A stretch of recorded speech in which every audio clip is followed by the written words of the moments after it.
Hi everybody, I hope you are doing well. Today we'll talk about how to fix or how to solve the problem of Wolt app. You will go to settings.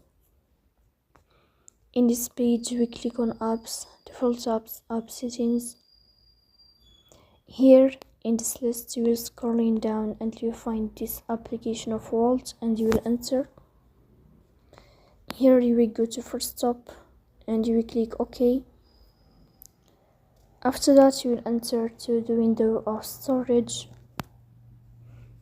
Here you will click on clear cache. Then we go to Play Store. You will search about the application of Wolt, and then you will update your app if you find updates in this blue sign.